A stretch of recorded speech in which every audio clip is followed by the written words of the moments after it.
السلام عليكم ورحمة الله وبركاته. الحمد لله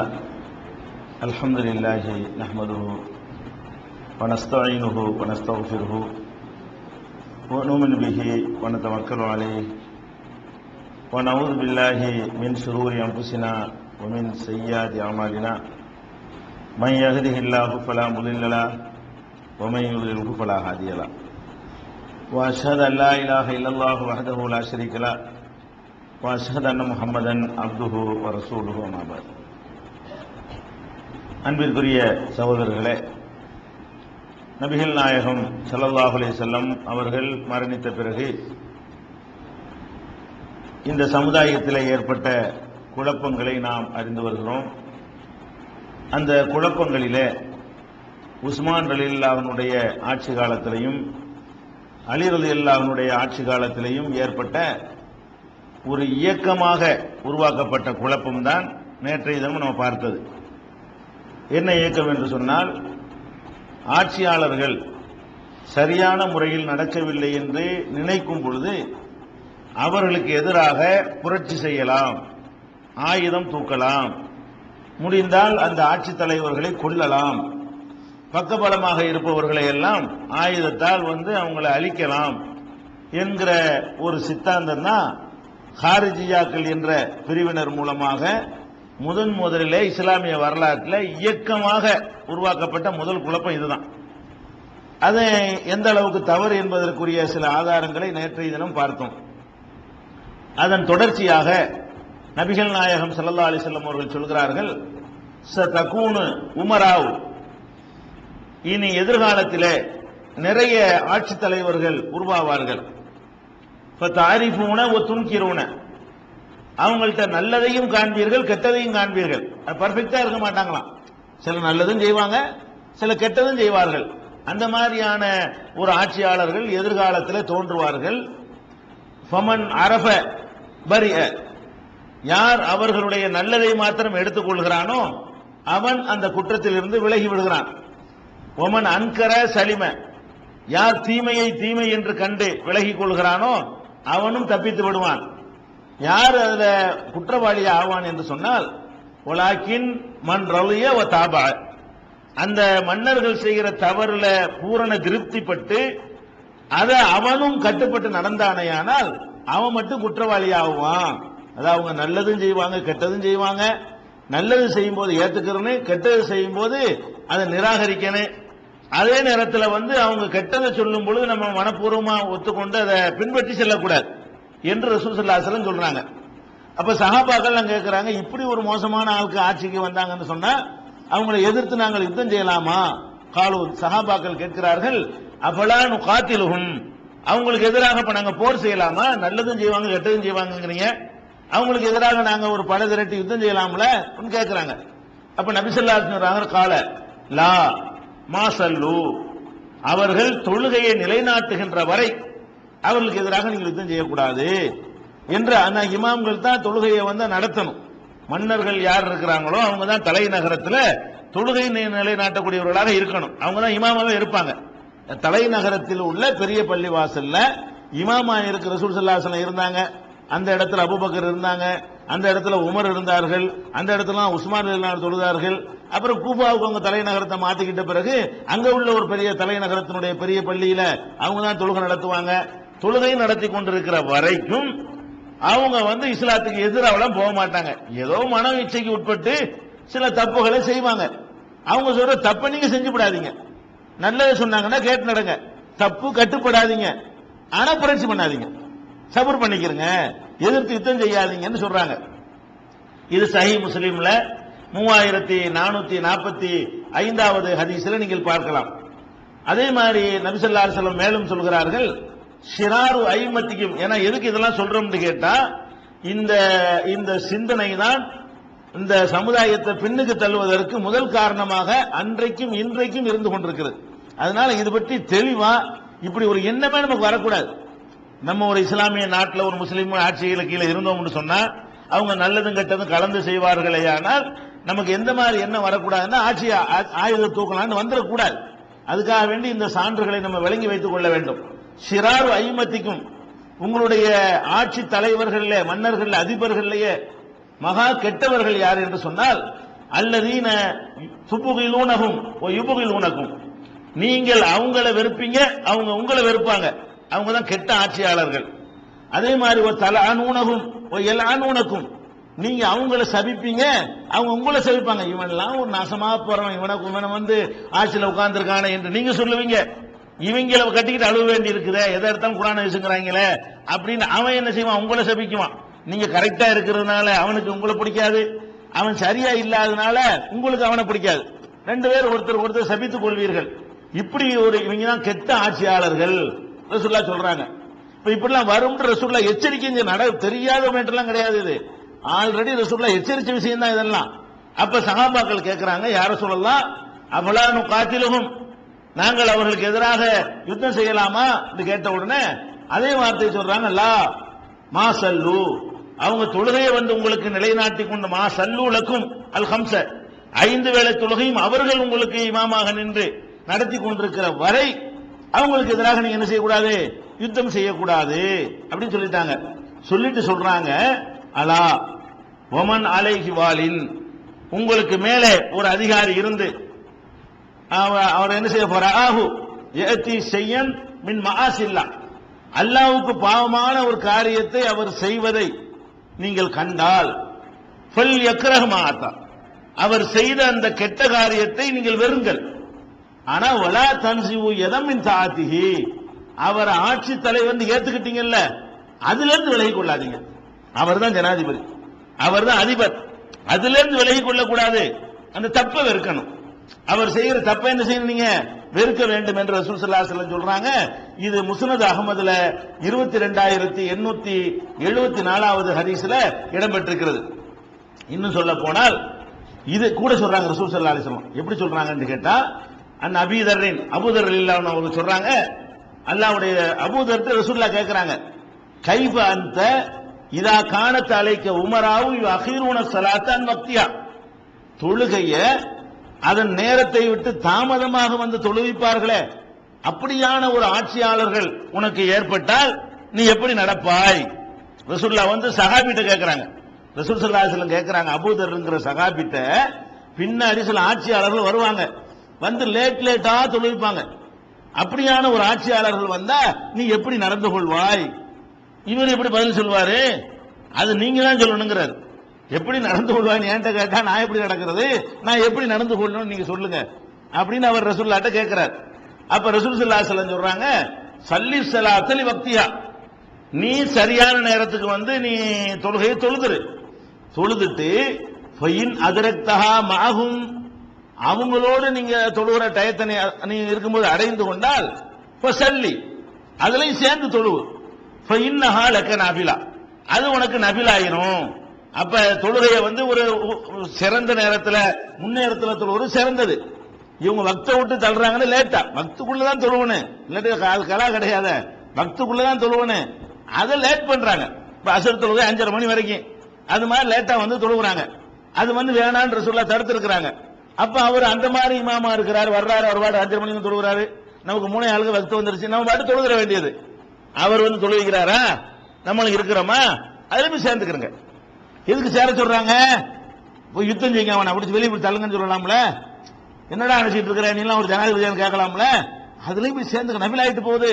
அப்ப ரசூலுல்லாஹ் என்ன, ரசூலுல்லாஹ்வுடைய உள்ள கிடக்க என்னன்னு உங்களுக்கு விளங்குதா? இதுல அவங்க என்ன நினைக்கிறாங்க, ஒரு உங்களை வந்து அல்லாஹ்னு சொல்ல முடியாத ஒரு காலத்துல நீங்க இருந்தீங்க, தொழ முடியாத காலத்துல இருந்தீங்க, முஸ்லீம்னு சொல்லிக்கொள்ள முடியாத ஒரு காலத்துல இருந்தீங்க, அதுல இருந்து மீட்டு ஒரு நல்ல நிலை ஏற்பட்டிருக்கிறது.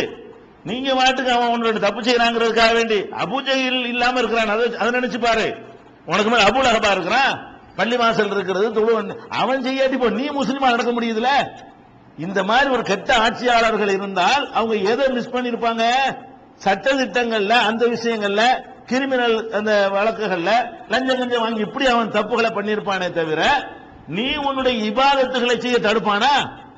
அப்படி ஒண்ணு இருந்துகிட்டு இருக்கிற வரைக்கும், அவனே வந்து தொழுகையை நிலைநாட்டக்கூடியவனா இருக்கிற வரைக்கும் டிக்ளேர் பண்ணிக்கிட்டு இருக்கிறான். அப்ப நீ முஸ்லீம் என்று சொல்லிக் கொள்ள முடியும், முஸ்லிமா நீ வாழ முடியும். அதுல போய் நீ ஆயுதத்தை தூக்கிட்டு சொன்னா வேற ஒருத்தன் வந்து அங்க உட்காருவான். அப்ப என்னவாயிரும், நீ அல்லாஹ்னு சொல்ல முடியாத நிலை உண்டாயிரும். அது மாதிரியான ஒரு நிலைமை செதறி போயிரும்ல. செட்டப் அந்த கட்டுக்கோப்பு இருக்கிற வரைக்கும் தான் பலமா இருக்கும். எங்க உள்நாட்டு குழப்பம் வந்து விட்டதோ அதை ஒரு சின்ன நாடு கூட பிடிச்சிட்டு போயிடலாம். ஒரு சின்ன நாடு பாகிஸ்தான்ல உள்நாட்டு குழப்பம் வந்தா இலங்கை போய் பிடிச்சிட்டு போயிடலாம். அதை ஏன் உள்நாட்டில் அந்த மக்களுக்கு மத்தியில் அவங்களுக்குள்ள சண்டை போட்டு இருக்கும்போது ஈஸியாக நுழைஞ்சிடலாம் இல்லையா? அதுக்கப்புறம் ரசூலுல்லாஹ்வுடைய எண்ணமெல்லாம் என்னவா இருக்குன்னு கேட்டா, ஒரு செட்டப்பை குலைச்சிடாதீங்க. ஆட்சிங்கிற லேசான விஷயம் இல்ல, ரொம்ப கஷ்டப்பட்டு உருவாகி இருக்கிறது. அந்த ஆட்சி அதிகாரம் என்பதை இழந்துடாதீங்க.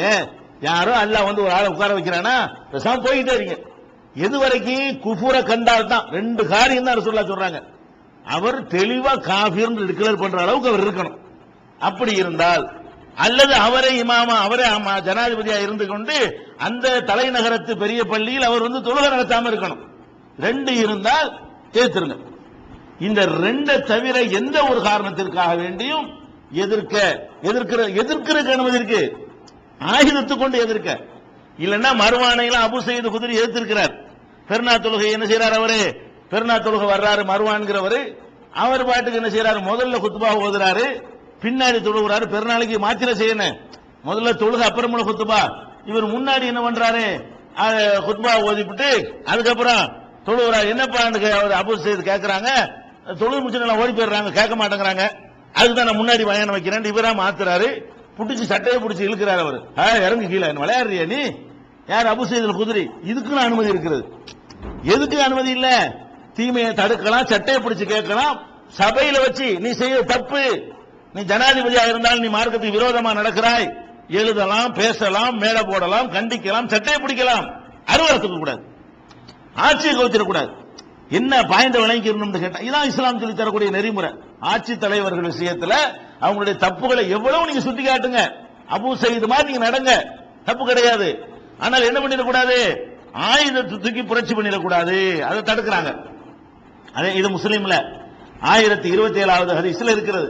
இன்னும் சொல்ல போனால் நபிகள் நாயகம் ஸல்லல்லாஹு அலைஹி வஸல்லம் அவர்கள் தம்முடைய கடைசி ஹஜ்ஜில அவங்க சொன்னாங்க இல்லையா, அதுல என்ன சொல்றாங்க, இறுதி பேருரையில சொல்றாங்க, இன்ன திமாக்கும் வ அம்பாலக்கும் வ ஆராலக்கும் பைனக்கும் ஹராமுன் கஹுர்மத்தி யௌமிக்கும் ஹாதா ஃபீ ஷஹரிக்கும் ஹாதா ஃபீ பலதிக்கும் ஹாதா. இந்த ஊர் எப்படி புனிதமானதோ, இந்த மாதம் எப்படி புனிதமானதோ, இந்த நாள் எப்படி புனிதமானதோ மக்காவுல வச்சு சொல்றாங்க. எப்ப சொல்றாங்க, துல்ஹஜ் மாசம் சொல்றாங்க. மாசமும் புனிதம், அந்த ஊரும் புனிதம், அந்த துல்ஹஜ் நாளும் புனிதம். அப்ப புனிதமான மாசத்துல, புனிதமான ஊர்ல, புனிதமான நாள்ல சொல்றாங்க, இந்த ஊர் எப்படி புனிதமானதோ, இந்த மாதம் எப்படி புனிதமானதோ, இந்த நாள் எப்படி புனிதமானதோ, அதே மாதிரி தான் உங்களுடைய உயிர்களும் உடைமைகளும் மான மரியாதைகளும் ஒரு புனிதமானது. ஒருத்தனுடைய உயிரை புனிதமானதை எப்படி தொடுவதற்கு பயப்படுவீங்களோ அதே அளவுக்கு பயப்படணும் உயிரை எடுப்பதற்கு. ஒருத்தனுடைய சொத்தை எடுக்கிறதுக்கு பயப்படணும், ஒருத்தனுடைய மான மரியாதை கெடுக்கிறதுக்கு பயப்படணும். மக்காவுடைய புனிதத்தை கெடுக்க நீங்க முன் வருவீங்களா? முஹர்ரம் புனிதமான மாதத்தினுடைய புனிதத்தை கெடுக்க நீங்க முன் வருவீங்களா? அது மாதிரி பயப்படணும் அடுத்தவனுடைய உயிரை எடுக்கிற விஷயத்துல. அப்ப உயிர் எடுக்கிற வேலையை தான் நீங்க செய்யறாங்க. உயிரை எடுக்கிறத ஹலாலாக்குறதுக்கு ஒரு கொசுவை கூட படைக்க முடியாத இவர்கள், ஒரு அற்பமான ஒரு சின்ன ஒரு பிராணியை கூட படைக்க முடியாத இவர்கள் மனித உயிரை எடுக்கிறது சரின்னு நினைக்கிறாங்களே. இவங்களுக்கு யார் அந்த லைசன்ஸ் கொடுத்தா, எந்த வகையில் இது ஹலாலாக ஆகும் அப்படிங்கிற அதுதான் ரசூலுல்லாஹ் சொல்றாங்க, இது புனிதமானது. புகாரியில் 67, 105, 1741, 4406, 5550, 7078, 7447 இந்த ஹதீஸ்கள் எல்லாம் இருக்கிறது. உயிர் எடுக்கிறதுக்கு எந்த காரணமும் எடுத்துறாதீங்க, அது பயங்கரமான ஒரு மேற்று. எந்த அளவுக்கு சொல்றாங்கன்னு கேட்டா, ரசூல் ஸல்லல்லாஹு அலைஹி வஸல்லம் ஒரு ஆட்டு சண்டையே வருது, பேசவே செய்றீங்க, அந்த நேரத்தில் அருவாளையோ கத்தியோ காட்டிட இது காட்டாதீங்க, காற்றே தடுக்கிறாங்க. நீங்க பேசக்கூடிய நேரத்தில் என்ன செய்யணுமா, லா யுஷீரு அஹதுக்கும் அலா அஹீஹி பிஸ்ஸிலா, உங்கள ஒருத்தர் தன் சகோதரனை நோக்கி ஆயுத துப்பாக்கியை காட்டியோ கத்தியை காட்டியோ அருவாளை காட்டியோ என்ன செய்யக்கூடாது, ஈட்டியை காட்டியோ அம்ப காட்டியோ வில்ல காட்டியோ, இதெல்லாம் ஆயுதங்கள். ஆயுதங்களை காட்டி சைகை செய்து பேச வேண்டாம். ஏன் பேச வேண்டாம்? இன்னஹு லா யத்ரி லஅல்ல ஷைத்தான யன்ஸு ஃபீ யதிஹி, சைத்தான் அவன் கையிலே விளையாடி விடுவான். எந்த நேரத்தில் என்ன நடக்கும் தெரியாது. அவன் நரக படுகொலியில விழுந்து விடுவான். விளையாட்டுக்கு சொல்லுவீங்க, அவன் ஒண்ணு சொல்லுவான், டாயின் குத்துருவான். வெறுங்கையா இருந்தா கைனால குத்துவோம். கோபத்துல என்ன செய்வோம், கையில வெறுங்கையா இருந்தா கைனால குத்துவோம். கோபத்துல ஆயுதம் இருந்தா அதை கொண்டு தானே குத்துவோம். அப்புறம் கவலைப்படுவோம். கவலைப்பட்ட நடக்காதான். நரகத்தினுடைய படுகொலியில விழுந்துருவான். அதனால ஒருத்தன் ஆயுதத்தை தூக்கி காட்டி கூட பேசக்கூடாதுன்னா என்னன்னு பாருங்களேன். இவங்க என்ன பண்றாங்க, பிளான் பண்ணிக்கிட்டு ஆயிரக்கணக்கான பேர் கூட்டமா வந்து முற்றுகையிட்டு ஒரு கலீஃபாவையும் பல நபித்தோழர்களையும் தலைநகரத்தில் அடிச்சு சர்வசாதாரணமா உயிரை வாங்குறாங்கன்னா இது எப்படி? இவங்கெல்லாம் நரகத்துக்கு போக மாட்டாங்களா? அந்த மாதிரியான இது எல்லாம் இஸ்லாத்தின் பேரால சொல்றாங்க. அதனால இதெல்லாம் ரொம்ப தெளிவாக நம்ம கவனத்தில் வைத்துக் கொள்ள வேண்டிய விஷயங்கள். அதே மாதிரி ரசூல் ஸல்லல்லாஹு அலைஹி வஸல்லம் சொல்றாங்க, இது புகாரியில 7072வது ஹதீஸில் இருக்கிறது. அதே மாதிரி இன்னொன்னு சொல்றாங்க ரசூல் ஸல்லல்லாஹு அலைஹி வஸல்லம், உங்களுக்கு ஆட்சி தலைவர்கள் இருந்தால் அவங்களுக்கு உங்களுக்கு உள்ள உறவை ரசூலுல்லாஹ் விளக்குறாங்க. ஆதூஹும் ஹக்கஹும், அவங்களுக்கு கொடுக்க வேண்டிய கடமையை நீங்கள் கொடுத்து விடுங்கள். வல்லாஹு சாயிலுஹும் அம்மஸ்தராகும், அவர்கள் எப்படி உங்களை நிர்வாகம் பண்ணினார்கள் என்பதை பற்றி அல்லாஹ் விசாரித்துக் கொள்வான். நீ ஏன்டா ஒழுங்கா பண்ணல அவன் கேட்டுக்குவான், அது உனக்கு தேவையில்லை. அல்லாஹ் கேட்கிற விசாரணை, ஜட்ஜ்மெண்ட் கொடுக்கிற விசாரணை நீ பண்ணாத. நன்மையை தீமையை தடுக்கிற வேலையை செய்ய. அவங்கள விசாரிப்பான்ல, அல்லாஹ் விசாரிச்சு தண்டனை கொடுப்பான்ல, அந்த இதை நீ எடுத்துக்கிறாத. நீ கொடுக்க வேண்டிய தலைவருக்கு உள்ள கடமை நீ கொடு. அவரை பிடிக்க வேண்டிய அவருக்கு மேல ஒருத்தர் இருக்கிற, அவன் பிடிச்சுக்கிடுவான். நீ அவருக்கு மேல இல்ல, நீ அவருக்கு கீழே இருக்கிற. யார் அவருக்கு மேல ஒருத்தர் இருக்கிறானோ அவன் பார்த்துக்கணும் அதை அப்படின்னு ரசூல் ஸல்லல்லாஹு அலைஹி வஸல்லம் சொன்னதாக புகாரியில 3455வது ஹதீஸ்ல நம்ம பார்க்கிறோம். அதே மாதிரி பொதுவாக கொலை, ஏன்னா அந்த கொலை விஷயத்தில் ரொம்ப கவனமா இருக்கணும். அருவா கத்தி துப்பாக்கியை தூக்குறது என்பது ரொம்ப டேஞ்சரான சமாச்சாரங்கள். திருமறை குர்ஆன்ல அல்லாஹ் பல இடங்களில் இதை கண்டிக்கிறான். எப்படி கண்டிக்கிறான்? அதாவது யூதர்கள் அவர்கள் நாங்கள்லாம் ஒரே ஜாதி ஒரே இனம் என்று சொல்லிக் கொண்டார்கள். சொல்லிக்கொண்டு என்ன செஞ்சார்கள்னா, அவங்களே கோஷ்டிகளாகி அவங்களே ஒருத்தருக்கு ஒருத்தருக்கு எதிராக ஆயுதத்தை தூக்கி சண்டை போட்டுக் கொண்டார்கள். அதை பத்தி அல்லாஹ் குர்ஆன்ல கேட்கிறான். பக்ராவுல 2வது அத்தியாயத்துல 85வது வசனத்துல, சும்மா அன்தும் ஹாவுலாய் தக்துலூன அன்புசக்கும், பிறகு நீங்களே என்ன செய்து கொண்டீர்கள், நாங்கள்லாம் அல்லாஹ்வுக்கு பிள்ளைகள் இருந்தீங்க, அல்லாஹ்வுக்கு விருப்பமானவர்கள் சொன்னீங்க. அதுக்கப்புறம் என்ன பண்ணீங்க, நீங்களே உங்களையே கொலை செய்து கொண்டீர்கள். இவனுக்கு எதிராக அவன் ஆயுதத்தை தூக்குனீங்க, அவனுக்கு எதிராக இவன் ஆயுதத்தை தூக்குனா, இந்த மாதிரி நீங்களே உங்களை கொலை செய்து கொண்டீர்கள். துகுருஜூன ஃபரீக்கம் மின்கும் மின் தியாரிஹிம், உங்களை சேர்ந்தவர்களையே அவங்க வீட்டில இருந்து நீங்க வெளியேற்றினீர்கள். வெளியே போடா, இங்க இருக்காடா அப்படின்னு சொல்லி வெளியேற்றினீர்கள். பள்ளி வீட்டை விட்டு உஸ்மானை வெளியேற்றினீர்கள். அவங்களுக்கு சொந்தமான வீட்டிலிருந்து அவங்களே வெளியேற்றினீர்கள். தல்லாஹரூன அலைஹிம் பில் இஸ்மி வல் உதுவான், பாவத்திற்கும் வரம்பு மீறலுக்கும் ஒருத்தருக்கு ஒருத்தர் உதவியாக இருந்தீர்கள் அப்படின்னு சொல்லி அல்லாஹ் என்ன செய்யறான், சொல்லிவிட்டு இப்படி செய்பவனுக்கு இந்த உலகத்திலும் இழிவு இருக்கிறது, மறுமையிலும் கடுமையான தண்டனை இருக்கிறது என்று 285 அல்லாஹ் அவங்களுக்கு கொடுக்கிற எச்சரிக்கை நமக்கும் தான். உங்களுக்குள்ள இந்த வேலையை செஞ்சுக்கிறாதீங்க. எந்த ஒரு கருத்து வேறுபாடு சண்டை வந்தாலும் ஆயுதம் தூக்கிற வேலையை செய்யாதீர்கள் என்று அல்லாஹ் எச்சரிக்கை செய்கிறான். அதே மாதிரி 44வது அத்தியாயத்தில் 29, 30வது வசனங்களில் அல்லாஹ் சொல்கிறான், யா அய்யுஹல்லதீன ஆமனூ, முஃமின்களேன்னு கூப்பிடுறான். கூப்பிட்டு தொடர்ச்சியா வரும் பொழுது, வலா தக்துலு அன்புசக்கும், உங்களுக்குள்ளே ஒருத்தரை ஒருத்தர் கொலை செய்து விடாதீர்கள். வமன் யஃஅல் ஸாலிக உதுவானன் வ ஸுல்மன், அநியாயமாக வரம்பு மீறலாக யார் இதை உங்களில் செய்வானோ ஃபஸௌஃப நுஸ்லிஹி நாரா, அவனை நரகத்தில் போட்டு வறுத்தெடுப்போம் என்று அல்லாஹ் திருமறை குர்ஆன்ல சொல்லி காட்டுகிறார். இன்னொரு இடத்துல 4:93 சொல்கிறார், வமன் யக்துல் முஃமினன் முதஅம்மிதன் ஃபஜஸாஉஹு ஜஹன்னமு காலிதன் ஃபீஹா, யார் ஒருத்தன் ஒரு மூமினை வேண்டுமென்றே கொலை செய்கிறானோ அவனுக்குரிய கூலி நரகம்தான், அதில் அவன் நிரந்தரமாக இருப்பான். வகலபல்லாஹு அலைஹி, அவன் மீது அல்லாஹ் கோபப்படுகிறான். வலஅனஹு, அவனை சபிக்கிறான். வஅத்தலஹு அஸாபன், யாருக்கு இப்படி சொல்ல மாட்டேங்கிறான், நரகத்தில் போடுறது நல்லா முடிச்சிருவான். இவனுக்கு என்ன சொல்றான்ல, எவ்வளவு கடும் கோபமான வார்த்தை. ஃபஜஸாஉஹு ஜஹன்னம், அவனுக்கு நரகம்ங்கறான். காலிதன் ஃபீஹா, நிரந்தரமாக அதில் இருப்பாங்கறான். வகலபல்லாஹு அலைஹி, அவன் மேல கடும் கோபத்தில் அல்லாஹ் இருக்கிறான்னு சொல்றான். வலஅனஹு, அவன் அல்லாஹ் சபிக்கிறாங்கறான். வஅத்தலஹு, எவ்வளவு கோபம் இருந்தா அந்த வார்த்தையினால அடுக்கடுக்க உழவு போடுவான். வஅத்தலஹு அஸாபன் அலீமா, அவனுக்கு துன்புறுத்தும் வேதனையும் ரெடி பண்ணி வச்சிருக்கிறேன், சபிக்கிறேன், கோவிக்கிறேன், துன்புறுத்தும் வேதனை, நரகம், அது நிரந்தரம் இவ்வளவு வார்த்தைகளை போட்டு 493 சொல்றான்னு சொன்னா 1000 தூக்குவதற்கு முந்தி 1000 முறை யோசிக்க வேண்டும். ஏதாவது கிரவுண்ட் மார்க்கத்தில் அனுமதி இருக்குதா? இன்னும் அல்லாஹ் சொல்லி காட்டுகிறான் 5:32 ஒமன் கத்தல நப்சன் பிகைரி நப்சின், ஒரு கொலைக்கு பதிலாக ஒரு மரண தண்டனை கொடுக்கிறோம்ல, மரண தண்டனையாகவே தவிர அவ் ஃபசாதின் பில்லர்லி, பூமியில வழிப்பறி போன்ற அந்த ஃபசாது பண்றாங்கல்ல அந்த மாதிரி காரணத்துக்காக தவிர யார் ஒருத்தன் உயிரை கொள்கிறானோ அன்னமா கதலன் நாச ஜமியா, அவன் மனித குலம் முழுமையும் கொன்றவனை போன்றவனாவான் என்று அல்லாஹ் 5:32 எச்சரிக்கை செய்வதை நம்ம பார்க்கிறோம். இப்ப இதெல்லாம் என்ன நமக்கு சொல்லுகிறது என்று சொன்னால், அதாவது இஸ்லாத்தின் பெயரால், ஜிஹாது என்ற பெயரால் அன்றைக்கு அந்த ஹாரிஜியாக்கள் என்ற கூட்டம் இந்த ஹதீசுகளை எல்லாம், நபி ஸல்லல்லாஹு அலைஹி வஸல்லம் எச்சரிக்கைகளை எல்லாம் தூர எறிந்து விட்டு, நாங்கள் ஒரு அநியாயத்தை எதிர்க்க புறப்பட்டு விட்டோம், இது பெரிய சேவை, பெரிய தொண்டு, இதுக்கு எங்களுக்கு கிடைக்கிறது சொர்க்கம் என்று சொல்லி அவர்கள் களமிறங்கினார்கள். ஹாரிஜியாக்களுடைய அந்த ஒரு கொள்கை தவறு என்பதை இதிலிருந்து நீங்கள் விளங்கிக் கொள்கிறீர்கள். ஆனால் இதுல நீங்க நல்லா பார்க்கலாம், இந்த கொள்கைக்கு போனவர்கள் எல்லாருமே நீங்க பார்க்கலாம்.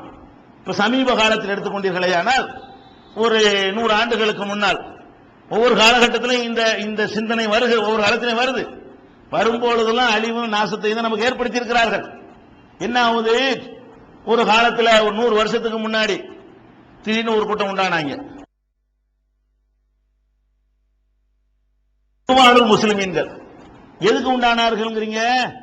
எகிப்துல ஒரு ஆட்சி இருக்கிறது, அங்க ஒரு இஸ்லாமிய கேந்திரம் என்று ஒரு பேரா இருக்கிறது, அதுல அதிபதிகளா இருக்கிறவங்க எல்லாம் அப்படி பர்ஃபெக்ட் முஸ்லீம் எல்லாம் சொல்ல இயலாது, அதெல்லாம் உண்மைதான். அப்படி ரசூலுல்லாஹ் எச்சரிச்சாங்கல்ல, அந்த தரத்தில் உள்ள மன்னர்கள் தான் ஆட்சி பண்ணாங்க. ஆனால் என்ன பண்ணாங்க, இந்த ஹாரிஜியாக்களுடைய அதே சிந்தனைக்கு இந்த ஆளுக்கு என்ன பண்ணாங்க, நம்ம ஜிஹாது பண்ணலாம், பர்ஃபெக்ட் இஸ்லாமிய ஆட்சியை நாங்க கொண்டு வர போறோம் அப்படின்னு சொல்லி என்ன பண்ணாங்க, எகிப்துக்குள்ளேயே அவர் அன்வர் சாலாத்துல இருந்து நாசர்ல இருந்து அங்க ஒவ்வொரு இடத்திலையும் போய் குண்டு வைப்பதும், ரயில்ல குண்டு வைப்பது, மக்கள் போற இடத்துல குண்டு வைப்பது, பொதுமக்களை அழிக்கிறது, படையை அழிக்கிறோம்னு சொல்லி முஸ்லிம் வீரர்களையே அழிச்சு காவு கொடுக்கிறது, இந்த மாதிரியான வேலைகளை எல்லாம் செய்யலாம் என்று சொல்லி வந்தார்கள். அதனுடைய தாக்கத்தில் உண்டானவைகள் தான் ஜமா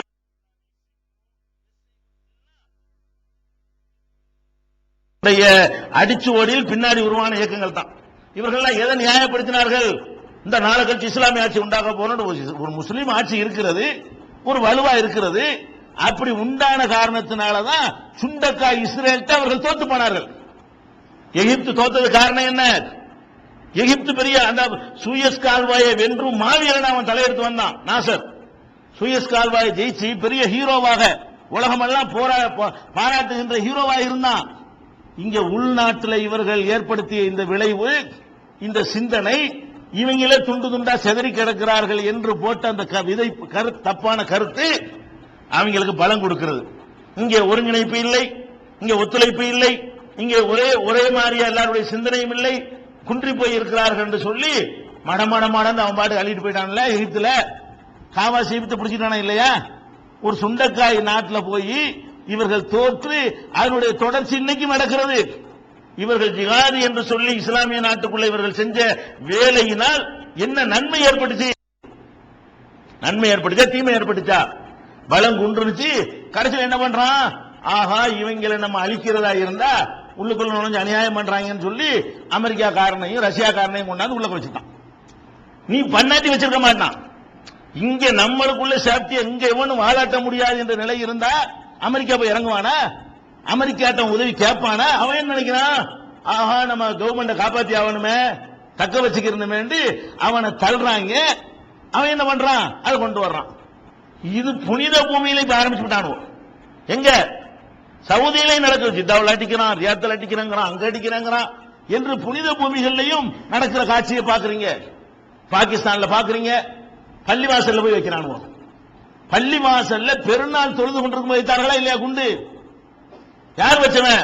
RSS அங்க இருக்கிறான். பெருநாள் தொழும் போது குண்டு வச்சவன் யாரு? ஷியா பள்ளியில சன்னிங்கிறவங்க வைக்கிறான், சுன்ன ஜமாத்துக்காரன் பள்ளியில ஷியாக்காரன் கொண்டு வைக்கிறான். ரெண்டு பேருமே இந்த ஹாரிஜி சைத்தான்களா இருக்காங்க. ரெண்டு பேருமே என்ன செய்யலாம், அதெல்லாம் நமக்கு பிடிக்காதவன கொள்ளலாம், பிடிக்காதவனை என்ன செய்யலாம்? அழிக்கலாம். அவன் முஸ்லீமா இருந்தாலும் அழிக்கலாம், அவன் பள்ளியாசல தொழுதுகிட்டு இருந்தாலும் அழிக்கலாம். உஸ்மான அழிக்கலையா? அலியத்த உமரலிலான தொழும்பு குத்தலையா? அந்த அவனாவது உமரலிலா குத்தினவனாவது பரவாயில்ல, அவன் முஸ்லீம் இல்லடா ஆயிடுச்சு. வணங்குதா?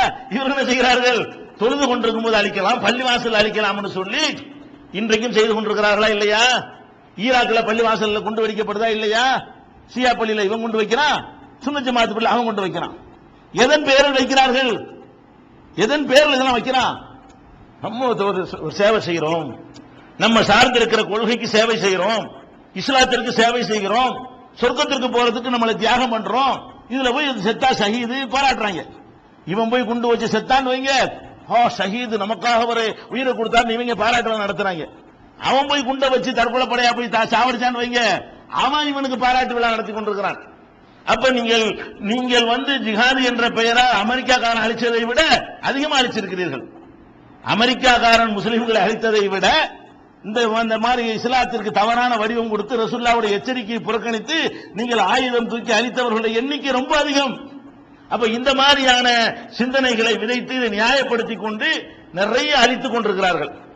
சூடானில் அழிக்கிறார்கள், எகிப்தில் அழிக்கிறார்கள், பாகிஸ்தானில் அழிக்கிறார்கள், ஈராக்கில் அழிக்கிறார்கள். மக்களை அழிப்பது, நீ உன்னை எதிர்த்து உன் நாட்டை ஆக்கிரமிச்ச அமெரிக்காரனுக்கு எதிராக போரிடுற, அது தனி விஷயம். இவங்க எங்க அழிச்சுக்கிட்டு இருக்கிறான்? முஸ்லிமுக்குள்ள கொள்கை தப்பா இருக்கட்டும், அதுக்காண்டி போய் அழிப்பியா? அதுக்காண்டி சண்டை போடுவியா? அதுக்காண்டி யுத்தம் செய்வியா? என்கிற ஒரு அளவுக்கு நிலைமையை நம்ம பார்த்துக் கொண்டிருக்கிறோம். இதெல்லாம் இதுக்கெல்லாம் அடிப்படையான காரணம் என்ன? இவர்கள் இந்த ரசூலுல்லாஹ்வுடைய பொன்மொழியை பார்க்கவில்லை. ஏதோ குர்ஆனுடைய சில வசனங்களை எடுத்துக்கொள்வது, அல்லாஹ்வின் பாதையில் போரிடுங்கள், ஏன் பயப்படுகிறீர்கள், ஏன் அக்கிரமத்தை எதிர்க்க மாட்டேன் என்கிறீர்கள், அதுக்கெல்லாம் என்ன அர்த்தம் அல்லாஹ்வுடைய ரசூல் சொல்லி இருக்கிறாங்க, அதையும் பார்க்க மாட்டேங்கிற. அல்லாஹ்வுடைய பாதையில போர் செய்யணும், யாரு செய்யணும், எப்ப செய்யணும், அல்லாஹ்வுடைய பாதையில போர்னா என்ன இதா? அப்ப என்ன ஆச்சு? நம்முடைய இஸ்லாமிய நாடுகளுக்குள்ளே எல்லாம் இவர்கள் மற்றவர்கள் வந்து படை இறங்குவதற்கும் அவனுடைய உதவியை தேடுவதற்கும் இவங்களுடைய நடவடிக்கைகள் காரணமாக அமைந்து விடுகிறது. இப்ப அமெரிக்கா நல்ல ஸ்ட்ராங்கா கொண்டிருக்கான் சவுதியில, அவனை விரட்டி விடுற லெவலுக்கு வருமா என்ன பண்றாங்க? இவங்க அங்கே கொண்டு வைக்கிறானா, எங்கள்கிட்ட வெப்பன்ஸ் எல்லாம் இல்ல, நீங்க சேட்டலைட் மூலமா எங்களை நீங்க கண்காணிச்சுக்கிறீங்கன்னு சொல்லி அங்க போய் உதவி தரலாம். அப்ப சேட்டலைட் மூலமா நம்முடைய புனித தலத்தை எது கண்காணிக்குது? இப்ப அமெரிக்காவுடைய சேட்டலைட் கண்காணிக்குது. எதுக்கு?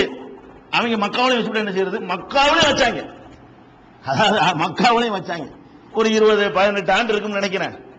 ஹஜ்ஜிக்கு போயிருக்கும் பொழுது இதே மாதிரி ஈரான்ல இருந்து புறப்பட்டு வந்த இதே கிறுக்கணுவ தான், இதே மாதிரியான சிந்தனை வயப்பட்ட கிறுக்கணுவ, அந்த ஆட்சி சரியில்லை, இந்த மன்னர் ஆட்சியை ஒழிப்போம், இஸ்லாம் ஜனநாயகத்தை தான் சொல்லுகிறது. ஜனநாயகத்தை இஸ்லாம் எங்கேயும் சொல்லவே இல்லை, சர்வாதிகாரத்தையும் சொல்லல. ஆட்சி எப்படியோ உண்டாயிட்டு போகுது, உண்டான ஆட்சி கட்டுப்பட்டு போ, பல விதமா ஆட்சிகள் உண்டாகும், அப்படிதான் இஸ்லாம் சொல்லுகிறது. இவங்க எல்லாம் ஒரு தவறான வியாக்கியானத்தை கொடுத்து கொண்டு அங்கே இருந்து வந்து ஹரம் ஷரீஃபுக்குள்ள துப்பாக்கி எடுத்து நின்று விட்டானுவ. கடைசியில என்ன கஷ்டப்பட்டவங்களை வெளியேற்றினாங்க? ஃபுல்லா ஹரம் ஷரீஃப்ல எல்லாத்தையும் வெளியேற்றி தண்ணியை சப்ளை துண்டிச்சு, மின்சாரம் துண்டிச்சு, உலகத்து நாட்டில் பத்துவாவெல்லாம் வாங்கி ஹரமுக்குள்ளே துப்பாக்கி சூடு நடத்தி அதுல அவர்கள் கொல்லப்பட்ட காட்சியெல்லாம் நம்ம மறந்து விட முடியாது. 18 ஆண்டு 20 ஆண்டு இருக்குன்னு நினைக்கிறேன். அப்ப ஹஜ்ஜிக்கு போறேன்னு போய் இந்த வேலையை செஞ்சாங்களே, அது உஸ்மான் கொள்வதற்கு செஞ்சதுக்கு இவங்க செஞ்சதுக்கு என்ன வேறுபாடு? அப்ப இதுதான் ஹாரிஜா கொள்கை என்பது. ஹாரிஜா கொள்கை விளங்குதா? ஆட்சியாளருக்கு எதிராக நாங்கள் புரட்சி செய்கிறோம் என்று சொல்லி நம்மை பலவீனப்படுத்தி விட்டார்கள். நம்முடைய பலம் வேற மாதிரி இருந்திருக்க வேண்டிய ஒரு சாம்ராஜ்யம் அழிஞ்சதுக்கு இந்த சிந்தனை காரணம். இந்த சிந்தனை ஏற்பட்டு இருக்காவிட்டால் இதனுடைய விலையே வேற. இஸ்லாமிய சாம்ராஜ்யத்தினுடைய பரப்பளவும் அதனுடைய எண்ணிக்கையும் மக்களை ஈர்ப்பதும் எங்கே போயிருக்கும்? அவளை அழித்து கேடு செய்த காட்சியை நம்ம பார்த்துக் கொண்டிருக்கிறோம். அடுத்து என்ன? இன்னொன்று, இது ஒரு வகையாச்சா? இதை சொல்ற காரணத்தினால இதை விரிவான முறையில் நம்ம விளங்கிவிட வேண்டும். இது ஒரு ஒரு இஸ்லாமிய ஆட்சி கிடையாது, ஒரு முஸ்லீம் ஆட்சி பண்ணுகிறான். அப்படிப்பட்ட ஒரு நாட்டில், முஸ்லீம்கள் இருக்கிற நாட்டில் அவன் வந்து அல்லாஹ் மறுக்கல, குஃபுரான காரியம் செய்யவில்லை, தொழுகை நிலைநாட்டிக்கிட்டு இருக்கிறான். இந்த மாதிரி நடந்து கொள்ளக்கூடிய ஒரு ஆட்சி இருக்குமையானால் அதை எதிர்த்து செய்வது பேர் ஜிஹாது கிடையாது, அது குற்றம், அது பாவம். நம்ம அந்த பாவம் அவனுடைய தப்பான விஷயத்தை கட்டுப்படக்கூடாது, சரியானதை சொன்னால் என்ன செய்யணும்? கேட்டுக்கிறேன்னு ஆயுதம் தூக்கிடக்கூடாது என்கிறத விளங்கி கொண்டோம். இதுல இன்னொரு விஷயம் இருக்கிறது. சரி, நம்ம இஸ்லாமிய நாட்டில் இல்லை, வேற நாட்டில் இருக்கிறோம். முஸ்லீம் நாடு இல்லை, இஸ்லாமிய அமைப்புல எந்த ஒரு சட்டமும் இல்லை, இஸ்லாத்தின் பெயரால எந்த ஒரு உண்மை நடக்கிறது இல்லை. இந்தியாவிலேயோ அல்லது சைனாவிலேயோ அல்லது அமெரிக்காவிலேயோ பிரிட்டன்லயோ எங்க வேணாலும் முஸ்லீம் வாழலாம். இப்படியான ஒரு நாடுகள்ல வாழ்றோம். இப்படி வாழக்கூடிய நேரத்தில் நாம நம்ம இஸ்லாமிய ஆட்சி நாளை கொண்டு வர போறோம். உடனே இது இன்னொரு இருக்கு. இந்த முதல் கிற்கு அப்படி பிடிக்கும். ஃபர்ஸ்ட் அப்படிதான் ஆரம்பிக்கப்பட்டுச்சு அந்த விதை. அதுக்கப்புறம் என்ன ஆகுது? நாம இந்தியாவை இஸ்லாமிய நாடாக ஆக்க போறோம், சீனாவை இஸ்லாமிய நாடாக ஆக்க போறோம், அல்லாஹ் இஸ்லாமிய ஆட்சியை கொண்டு வரது மீது கடமையாக்கி இருக்கிறான். ஆக்கவே இல்லை. ஆக்கலைங்கிறது இந்த ஹதீஸ் ஆதாரம். அவன் என்னன்னு தொலைஞ்சிட்டு போறான்டா. மேக்ஸ் குறைஞ்சபட்சம் அவன் சிறுக்கு வைக்காம இருக்கட்டும், குறைஞ்சபட்சம் அவன் தொழுவட்டு வேற ஒண்ணும் இல்லப்போ. அதுதான் என்ன விளங்குது? நீ சொல்லக்கூடியது இஸ்லாத்துல கடமை இல்லைன்னு விளங்குது. அல்லாஹ் அந்த மாதிரி கிஃப்ட் தந்தா துவா செய்யுங்க, அமைஞ்சா நல்லது. அவன் இவன் இஸ்லாமிய ஆட்சியா?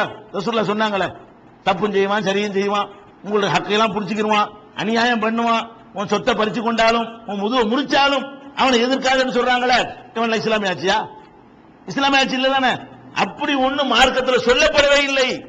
அது நல்லது வரவே. அப்படி ஒண்ணு இருந்தால் அது ஒரு சிறந்ததுன்னு சந்தோஷப்பட்டுக் கொள்ளலாமே தவிர அதுக்காக வேண்டி நான் அமைக்க போறேன்னு சொல்லி உன்னை களமிறங்க சொல்லி மார்க்கம் சொல்லலாம் கிடையாது. இவங்க என்ன பண்றாங்க? நாங்கள் இஸ்லாமிய ஆட்சியை நாலு கட்சி உருவாக்க போறோம் அப்படிங்கிற மாதிரி இந்த சின்ன வயசுல உள்ளவனுக்கு விளங்காத பையனுள்ள பிடிச்சி வச்சுக்கிட்டு அவனை மூளை செலவை பண்ணி நாலு கட்சி இஸ்லாமிய ஆட்சி வந்துருங்கிற மாதிரி அப்படி கனவு உண்டாகும். சனிக்கிழமைக்கு இஸ்லாமிய ஆட்சி வந்துருங்கிற மாதிரி பேசுவாங்க. இவன் என்ன செய்வான்? இஸ்லாமிய ஆட்சி வரப்போகுது அப்படிங்கிற மாதிரி ஒரு கனவு உலகத்தில் வைத்துக் கொண்டு அது எப்படி உண்டாகும். அதுக்கு தான் நீங்க என்ன செய்யணும்? நம்ம ஜிஹாதுக்கு தயாராகணும். இந்தியாவில் இருந்து நம்ம என்ன செய்ய போறோம்? ஜிஹாது செய்ய போறோம் அப்படின்னு சொல்லி சிலர் மண்டைய கழுவி கொண்டிருக்கிற காட்சி நீங்கள் பார்க்கிறீர்கள். அப்ப அதை விளங்கிக் கொள்ள வேண்டும். இஸ்லாம் இல்லாத ஒரு நாட்டில் நாம் வாழ்ந்தால் நம் மீது என்ன கடமை என்றால் அது ரெண்டு விதமாக மார்க்கம் சொல்கிறது. ஒன்னு, அந்த நாட்டில் உன் அளவுக்கு நீ முஸ்லிமாக வாழ முடிந்தால் பேசாம வாழ்ந்து கொண்டே இருக்க வேண்டியதுதான். உன் அளவுக்கு நீ முஸ்லிமா வாழ முடியுது. எப்படி வாழ முடியுது? உனக்கு பள்ளி வாசல் கட்ட முடியுது, நீ தொழுவ முடியுது, நான் ஒரு முஸ்லிம் என்று உன்னால் சொல்லிக் கொள்ள முடிகிறது, இஸ்லாத்தை பற்றி பேச முடிகிறது. அப்படி இருக்குமையானால் பேசாம நீ இருந்துக்க, அங்க எந்த ஒரு வம்பு பண்ணாத. அதைத்தானே முஸ்லீம் ஆட்சி பண்ணும்போது செஞ்சுட்டு இருக்க போற. ஏற்கனவே இந்த முஸ்லீம் ஆட்சியாளர் இருந்தானுல, அவனும் பேருக்கு பேர் தாங்கி ஆட்சியாளர்களுக்கான அவன் இருந்தா என்ன நடக்கு? இதான் தொழுகையை மட்டும் நிலைநாட்டுவான், அவன் சிறுக்கு வைக்காம இருப்பான். இவ்வளவுதான் டிஃபரெண்ட். மற்ற விஷயம்லாம் என்ன? பர்ஃபெக்ட் இஸ்லாமிய ஆட்சி. அவன் ஆள மாட்டானே, அவன் லஞ்சமெல்லாம் வாங்குவானே, அது கீழே ரசூலுல்லாஹ் இருக்க சொல்லிட்டாங்கல்ல. அதனால என்னது நம்ம விளைக்கிறனே, ஒரு நாட்டில் நம்ம வாழ்வதாக இருந்தால் அந்த நாட்டில் உங்க அளவுக்கு இஸ்லாத்தை கடைப்பிடிக்க எந்த இடைஞ்சலும் எந்த சங்கடமும் இல்லை என்று சொன்னால் அங்க எதை பேசக்கூடாது? புரட்சி கிரட்சி எதுவும் பேசவே கூடாது. இது எதிலிருந்து நம்ம விளங்குகிறோம்? இது ரொம்ப எல்லாருக்கும் தெரிஞ்ச சம்பவம். நபிகள் நாயகம் ஸல்லல்லாஹு அலைஹி வஸல்லம் அவர்கள் மக்காவில் இருந்தார்கள். மக்காவில் எப்படி இருந்தார்கள்? தங்களை முஸ்லிம்கள் என்று யாரும் சொல்லிக் கொள்ள முடியாது, அப்படி ஒரு நிலைமை. அவர்கள் வெளிப்படையா தொழ முடியாது, அப்படி ஒரு நிலைமை. அல்லாஹ் மாத்திரம் வணங்குற காபால போய் தொழ போனா கூட அடிப்பாங்க, அப்படி ஒரு நிலைமை. அந்த மாதிரியாக தங்களை இஸ்லாத்தில் உள்ள ஒரு ஆழ்ந்து காட்டிக் கொள்வதற்கு கூட பயந்து பயந்து வாழக்கூடிய, ரகசியமாகவே தொழுகை நடத்தக்கூடிய ஊரில் அவர்கள் வாழ்கிறார்கள். அப்படி வாழ்ந்து கொண்டிருக்கும் பொழுது அதை எவனாவது தெரிஞ்சிருச்சுன்னு வைங்க, முஸ்லீம் என்ன பண்ணுவான்? இழுத்து போட்டு அடிப்பான், வெட்டுவான், கொல்லுவான், ஊரை விட்டு ஒதுக்குவான், பலவிதமான துன்பங்களை கொடுக்கிறான். எங்க? மக்காவில். மக்காவில் இருந்த காலத்தில் ரகசியமா தான் இருந்துக்கிறேன்னு. நீங்க ரகசியமா இருந்தது எப்படியாவது முதலாளிக்கு தெரிஞ்சிருச்சுன்னு வைங்க, பிரமுகருக்கு தெரிஞ்சிருச்சுன்னு வைங்க, உங்களை சவுக்கால் அடிப்பான், சுடுமணல்ல போடுவான், அம்பை எது குத்துவான், தூக்கு மேலையில ஏத்துவான், ஊரை விட்டு ஒதுக்கி வச்சு சமூக பகிஷ்காரம் பண்ணுவான். இப்படியான காட்டிக்கொள்ள முடியாது. ஒருவேளை தெரிஞ்சிருச்சுன்னு சொன்னா அதுக்கு கிடைக்கிற பனிஷ்மெண்ட் தாங்க முடியாத இருக்குது. இப்படி ஒரு நிலைமை. அப்ப ரசூல் ஸல்லல்லாஹு அலைஹி வஸல்லம் என்ன பண்றாங்க? சஹாபாக்கள்லாம் முறையிட்டோன்னு சபராரிங்கன்னு சொல்றாங்க. எவ்வளவுக்கு தான் சபரா இருப்பாங்க? ஒரு அளவுக்கு மேல அவர்களால் தாங்க முடியாம போன உடனே சஹாபாக்களுக்கு ரசூல் அனுமதி கொடுக்கறாங்க. நீங்க எல்லாம் இங்க இருந்து வெளியேறிடுங்க, இங்க இருக்க வேண்டாம், ஹிஜ்ரத் செய்து விடுங்கள். ஹிஜ்ரத்னா அல்லாஹ்வுடைய மார்க்கத்தை நிலைநாட்டுவதற்காக வேண்டி தாயகத்தை வெறுத்து புறப்படுதல். சொந்த ஊரை வெறுத்து அல்லாஹ்வுக்காக வெறுக்கணும், தீனை நிலைநாட்டுறதுக்காக வெறுக்கணும். இங்க நம்ம முஸ்லிமா வாழ முடியல, எங்க முஸ்லிமா வாழ முடியுமோ அங்க போயிருவோம் என்று ரசூல் ஸல்லல்லாஹு அலைஹி வஸல்லம் முடிவு செய்து அவர்கள் இருந்து கொண்டு தோழர்களை அனுப்புகிறார்கள். எங்க? ஒரு இஸ்லாமிய நாட்டுக்கு அனுப்பினார்கள். இஸ்லாமிய நாடு ஏதாவது இருந்துச்சாப்ப? ரசூல் ஸல்லல்லாஹு அலைஹி வஸல்லம் மக்காவுல இருக்கும் பொழுது இஸ்லாமியர்கள் ஆளுகிற நாடோ இஸ்லாமிய நாடோ இருக்கவா செஞ்சுச்சு? இல்ல. பக்கத்தில் இருந்த ஹபஷா தான் இருந்தது. ஹபஷா என்ற நாட்டிற்கு யார் அனுப்புறாங்க? கஷ்டத்தை யாருக்கெல்லாம் தாங்க முடியலையோ அவங்கள அனுப்புறாங்க. போங்கப்பா, இங்க இருக்க வேணாம், அங்கேயாவது போய் நீங்க இருந்துக்கிறங்க. இவங்க போனாங்களே, அங்க போய் என்ன செஞ்சாங்க? இஸ்லாமிய ஆட்சி நடத்தினாங்களா? அங்க போய் என்ன பண்றாங்க? மன்னத்தை எங்களுக்கு நாங்க எங்க கொள்கைப்படி வாழ்வதற்கு அனுமதி கொடுங்க, நாங்க தொழுதுக்கிறோன்னு, எங்க மார்க்கப்படி நடந்துக்கிறோன்னு, எங்களுக்கு உள்ள தனிப்பட்ட உரிமையை அவங்க மறுக்கிறாங்க. இதைத்தான் கேட்கிறாங்க. அவர் நஜ்ஜாஷி மன்னர் என்ன பண்றாரு? போய் கேட்கிறாரு. அப்ப ரசூல் ஸல்லல்லாஹு அலைஹி வஸல்லம் அவர்கள் என்னத்தை இதுல அனுமதிக்கிறாங்க? இஸ்லாம் ஆளாத ஒரு நாட்டில் உனக்கு முஸ்லிமா வாழ முடியும் என்றால் பேசாம போய் வாழ்ந்துக்க. மக்கா மாதிரி இடத்துல நீ வாழக்கூடாதே தவிர அபிசினியா மாதிரி இடமா இருந்தால் பேசாம போய் இருந்துக்க. அதனால ஹிஜ்ரத் செஞ்சு போனாங்க. அப்ப ஹிஜ்ரத் செஞ்சு போன அப்ப அந்த நாள் நஜ்ஜாஷி முஸ்லிமா? அப்ப கடைசியில முஸ்லிமா வராரு, அது ஒரு விஷயம். மரண நேரத்தில் ஒரு முஸ்லிமாய் மூத்தா வராரு. இவங்க போகும்போது ஒரு முஸ்லீம் இல்ல. இவங்க அந்த நாட்டுக்குள்ள போகும் பொழுது முஸ்லீம் அல்ல. அங்க இஸ்லாமிய ஆட்சி நடக்கவும் இல்லை. வேற ஒரு கிறிஸ்துவ சமுதாயத்தை சேர்ந்த மன்னர் அவரு. கிறிஸ்தவ மத பீடங்களின் அடிப்படையில் அங்கு ஆட்சி நடந்து கொண்டிருக்கிறது. அந்த ஆட்சியில இவங்க அடைக்கலம் தான் வாங்கினார்கள். எதுக்கு மாத்திரம் அனுமதி இருந்தது? தொழுது கொள்ளலாம், நோன்பு வைக்கலாம், நாங்கள் முஸ்லிம்கள் என்று சொல்லிக் கொள்ளலாம், கூடிக்கொள்ளலாம், மசூரா செய்து கொள்ளலாம். அவ்வளவுக்கு அங்க அனுமதி இருக்கிறது. அந்த இடத்துல எப்படி ஜிஹாத் பண்ணுவீங்க? அதான அடைக்கலத்துக்குள்ள இடமா இருக்கிறது. அப்படியான ஒரு இடமாக இருக்குமே ஆனால் அங்கே இருந்திட வேண்டும். சரி, அப்படி இல்லாத மக்கா மாதிரி இடமா இருக்கு. மக்கா மாதிரி இடம், அதாவது ரெண்டு தானே இருக்குது, ஒன்னு மக்கா, ஒன்னு அபிசினியா. மக்கா மாதிரி இடமா இருந்தால் உங்களுடைய கடமை என்ன? என்ன கடமை? மக்காவில் இருந்துகிட்டு அறுவாளத்துக்குறதா? இல்ல. மக்கா நிலையில் நீங்கள் இருப்பதாக நினைத்தால் உங்களுடைய கடமை என்ன? ஊரை விட்டு வெளியேறணும். மக்கா மாதிரி நிலையில் நீங்கள் இருப்பதாக நினைத்தால் அந்த நிலையில் நம்ம இருக்கிறோம், அப்படித்தான் இங்க கொடுமைகள் இருக்கிறோம் என்றால் உங்களுடைய கடமை என்ன? ஊரை விட்டு வெளியேறுவதுதான் உங்களுடைய கடமையே தவிர உள்ளுக்குள்ள உட்கார்ந்துகிட்டு கத்திய தூக்குறது உங்களுடைய கடமை இல்லை. ரசூல் ஸல்லல்லாஹு அலைஹி வஸல்லம் ஊரை விட்டு தான் வெளியேற்றினாங்க. ஓடு, மக்கா மாதிரி வாழ முடியலையா? இருக்காத, போயிரு. உன்னை அடைக்கலம் தரக்கூடிய இடத்துக்கு போய்விடு. இல்லை என்று சொன்னால் ஒரு ஆட்சி அமைப்பதற்கு திட்டம் போட்டு அது மாதிரியான இடத்துக்கு போயிரும். ரசூல் அதுக்கு போனாங்க, மதீனாவுக்கு போனாங்க, இவங்க அபிசினியாவுக்கு போனாங்க. சரியா? அப்ப ரசூல் ஸல்லல்லாஹு அலைஹி வஸல்லம் அங்க இருந்து கொண்டு என்ன செய்யல? எந்த அடிக்காடி கொடுக்கல, உதைக்கு உத கொடுக்கல. இதை ரசூல் ஸல்லல்லாஹு அலைஹி வஸல்லம் அவர்கள் இந்த வழிமுறையை தேர்ந்தெடுக்கவே இல்லை. அப்ப நம்ம இங்கு பார்க்க வேண்டும், நாம வாழ்கிற இந்தியாவாகட்டும் அல்லது வேறு பல நாடுகளாகட்டும், இன்றைய நவீன உலகில் எந்த நாடும் அபிசினியா தான். இந்த ஜனநாயக 20ஆம் நூற்றாண்டில் மனித உரிமைகள் எல்லாம் அமைக்கப்பட்டிருக்கிற இந்த உலகத்தில் சைனா உள்பட, இன்றைக்கு சைனா மட்டும் விதிவிலக்கா வைத்திருந்தோம், இன்றைக்கு சைனா உள்பட உலகத்தில் உள்ள அனைத்து நாடுகளும் எந்த நிலையில் இருக்கிறது? அபிசீனியா நிலையில் தான் இருக்கிறது. எப்படி இருக்கிறது? இந்தியாவில் நம்ம இருக்கிறோம். இந்த இடத்துல நாம் என்ன செய்யறோம்? மார்க்கத்தை பேசுகிறோம். சவுதியில் கூட நீங்க நினைச்ச இடத்தில் பேச இயலாது. எங்க பேச இயலாது? சவுதியில் கூட நீங்கள் பேச இயலாது. இங்கே பேசுகிறோம், ஒளிபெருக்கியை வைத்து பேசுகிறோம், மக்களுக்கு மார்க்கத்தை சொல்லுகிறோம், பொது மேடையை போட்டு சொல்லுகிறோம், பள்ளி வாசலை கட்டுகிறோம், பெருநாளைக்கு லீவ் விடுறான்னு கேட்கிறோம், எங்களுக்கு இடஒதுக்கீடு தாண்டு கேட்கிறோம். தப்பு செய்தா என்ன செய்கிறோம்? மன்மோகன் சிங்கையும் திட்டுறோம், சோனியாவையும் திட்டுவோம், அத்வானியும் திட்டுவோம், வாஜ்பாயும் திட்டுவோம். அங்க பகதை திட்டிட்டு நீங்க அங்க இருக்க முடியுமா?